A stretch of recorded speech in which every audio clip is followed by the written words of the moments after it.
My name is Melanie Booth. I'm the director of the Center for Experiential Learning and Assessment here at Marylhurst, and I know a lot of you here. I'm very glad that you're here. This is our first Service Learning Summit for our faculty, and we're excited to have you here. Before we get started on anything, I'd love to do a really quick kind of round the room out loud introduction so we get a sense of who's here. If you just state your name and what you teach, and I think that's probably about it, because we'll do it really quick. So again, my name is Melanie Booth. I'm the director of the Center for Experiential Learning, and I teach in our prior learning assessment program, and I oversee our service program here at Marylhurst. My name is Amanda Baker, and I'm the service program coordinator at Marylhurst University, and you've probably all gotten several emails from me, so thanks a lot for attending. I'm Signa Bishop. I'm with Oregon Campus Compact, and I manage our 2 full-time AmeriCorps programs. Good morning. My name is Scott Ferguson. I'm from Concordia University. I have the pleasure of being a panelist this morning, and I oversee all of the service learning and service programming at Concordia.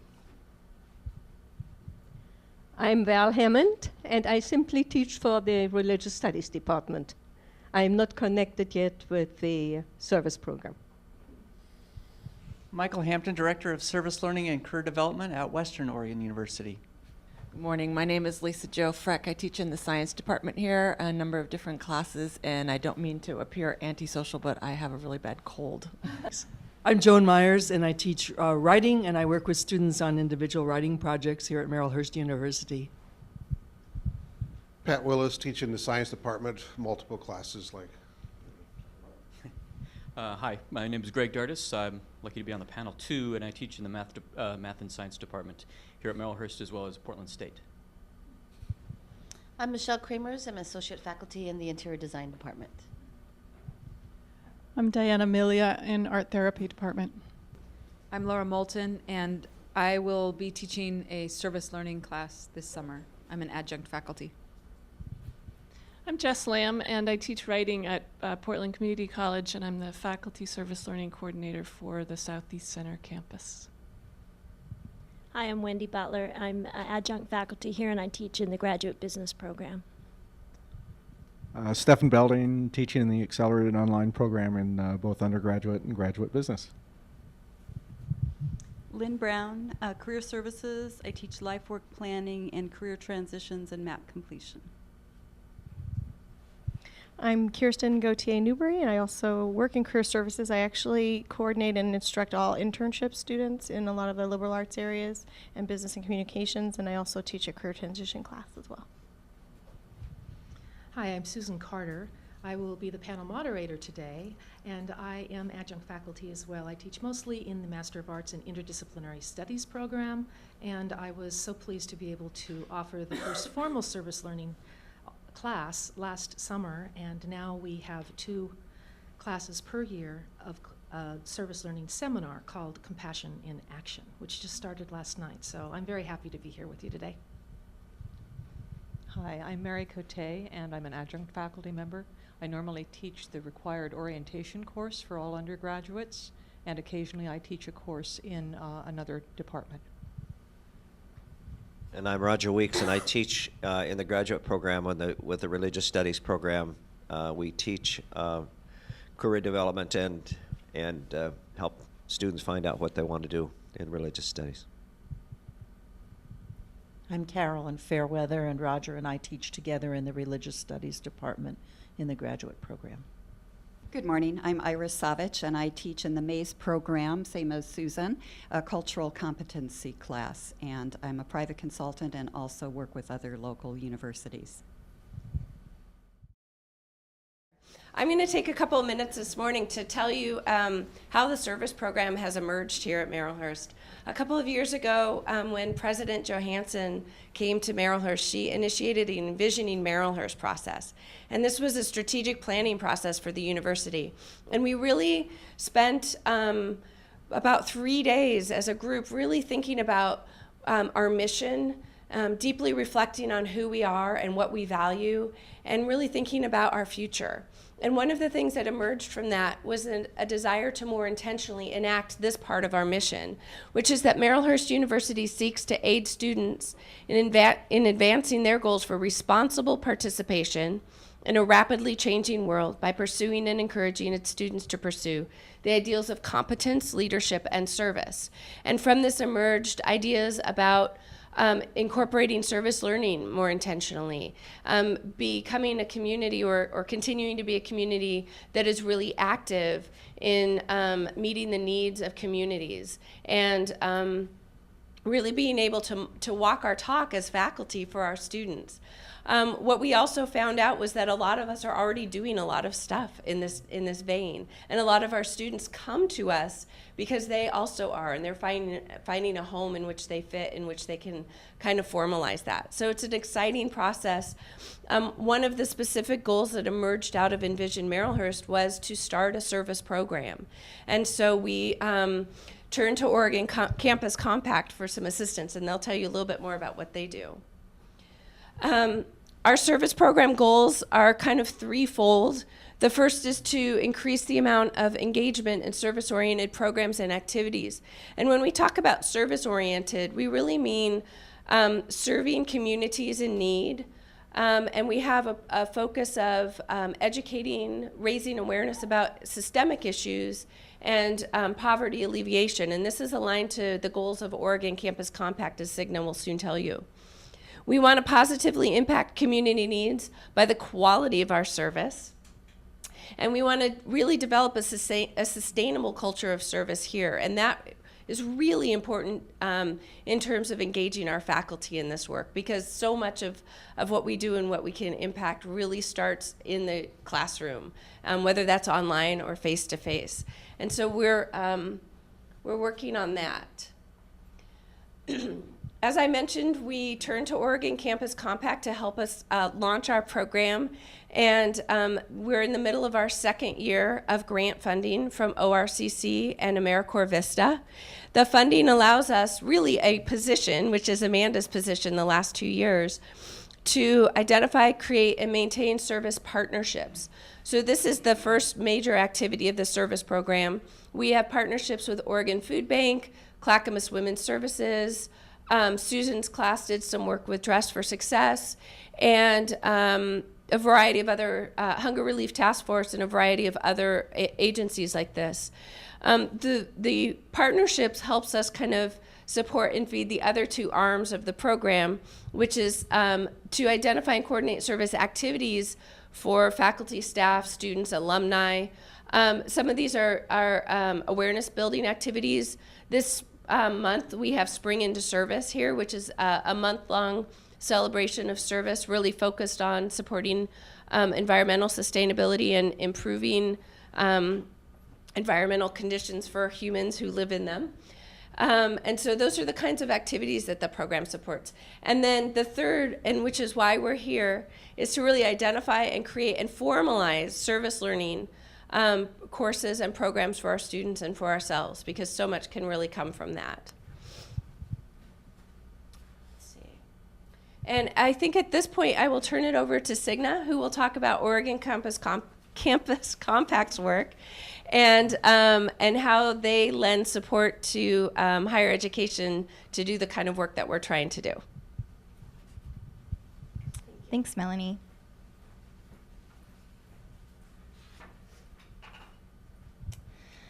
All right, so my name's Signa Bishop. I am the program coordinator for Oregon Campus Compact for our 2 full-time AmeriCorps programs, one of which is the AmeriCorps Vista program. And so to give you just a sense of what Oregon Campus Compact is all about, our goal is to strengthen the ability of colleges and universities to serve the community, which in 2009 and 2010 meant that Oregon college students provided over 193,000 hours of service through our programs, and which equaled just about $3.5 million in economic impact in Oregon. So we're a membership organization of Oregon colleges and universities. We currently have 19 members, but we work with all of the higher education institutions in the state around providing technical assistance for service learning, civic engagement, resources which include several AmeriCorps programs, sub-grants, education award programs, as well as continual convening opportunities. And I'll talk a little bit more in depth about what those look like. We're housed at Portland State University, and some of the programs and resources we provide are the AmeriCorps Retention Project, which is a full-time 11-month program that focuses on college access and retention through both peer-to-peer and college student-to-youth mentoring programs. We host the AmeriCorps Vista program, which Amanda Baker is a part of and is a resource that we're providing here on campus at Marylhurst. And that's a full-time program for AmeriCorps members that are working to alleviate community poverty through service programs on campus. We also host an AmeriCorps Vista summer program, which is a 10-week program focused on K-12 college access programming. And we actually work with a 9th grade counts program, which is with the Portland Schools Foundation, and several other community partners that focuses on the transition between 8th and 9th grade and the summer learning that happens during that time. We have a Students in Service AmeriCorps Education Award program, which provides small education awards to students that commit to serve a certain number of hours. And we have continual grants and funding. We're part of the Western Regional Continuums of Service partnership that offers a conference every year. And we have ongoing convenings and trainings as needed for community service directors, faculty, students, and we're building out those programs continually. We also offer extensive website, a newsletter with great resources, and we're always available for technical assistance as needed. So with that, I will hand it off to Amanda to talk specifically about the AmeriCorps Vista program here at Marylhurst University. Like I said, I want to thank everybody for coming today. It means a lot to know how many people are involved and interested in implementing service learning here. We have a strong, powerful group, I think, in the room, and so it's great to bring everybody together. I'm going to talk a little bit about the accomplishments that were made as of last year and then into the 2011 year and what the service program has done. We've formed a service advisory committee, which is composed of faculty, department heads, and a member from each facet of the university. So there's a representative from the library, for example, Kirk Howard, and somebody from each department is represented on the committee. And this committee is really crucial in making strategic outcomes and plans for service activities, forming partnerships, and creating service learning. So the committee has actually helped form this event itself. The Service Learning Task Group, which is a part of the committee, has helped me create this event. And along with that task group, there's another task group called the Service Activities Task Group, and they work to present things like Spring Into Service this April, and last year's Spring Into Service, which was focused a little bit on something a little bit different. Last year it was food insecurity. This year it's environmental awareness. So each task group is focusing on something that is in sync with what the university is developing. So the university is becoming a little bit more aware of sustainability on campus, like the MBA program, and the activities are now forming around that theme in a way. So another thing that and service partnerships is another, but it's not necessarily a task group. We are kind of developing that as we go. Another task group that has been formed in the past is the mission and philosophy of the committee, and we spent a long time in the first year developing what the service committee was dedicated to and how we were going to enact our outcomes. So another thing that we have accomplished is we've completed an inventory of partnerships. Like Melanie was mentioning, we held the Spring Into Service activity last year and are this year, which there's a sign outside on the door if you want to check out what's going on. We renewed the AmeriCorps Vista funding for 2011, 2010. We developed a budget, which was really crucial to sustainability of the program. And of course, that's something that is always changing, and using that budget this year has helped inform what we're going to do with a budget next year. And it's also been really nice and engaging for me to learn how to work with that, so as an AmeriCorps volunteer. And another thing that we've worked with is formalized service learning courses. And as Susan mentioned, she developed the first formalized service learning course at Marylhurst called Compassion in Action. We had another in the music department, and Greg Dardis is developing one for the science department, and Laura also is going to be working on a service learning course. So these are all things that are slowly coming together, and it's great to have you part of it. Alumni Leaders in Service panel. I'll kind of go through this a little bit quicker. We acknowledge service of our alumni and work that they're doing and how Marylhurst has related to that work. And that was during homecoming week this year, and I think we're going to see that happens again next year. So the philosophy of service, embracing the founding values of the Sisters of the Holy Names, and maintaining the awareness of that in every strategic move that we make. So we work a lot with the Sisters of the Holy Names here on campus. Sister Cecilia is on the Service Advisory Committee and brings us to awareness of that.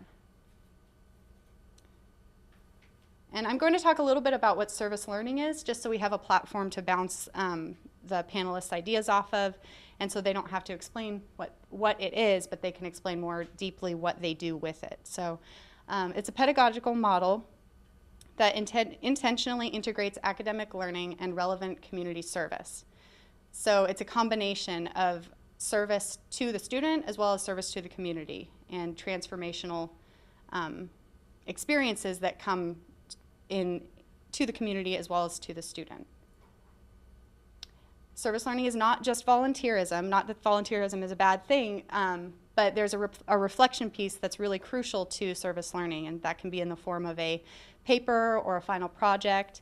Volunteerism may be more episodic, so you go and then you come back and you had a great experience, say at the Oregon Food Bank for 2 hours, but there isn't necessarily that piece of reflection.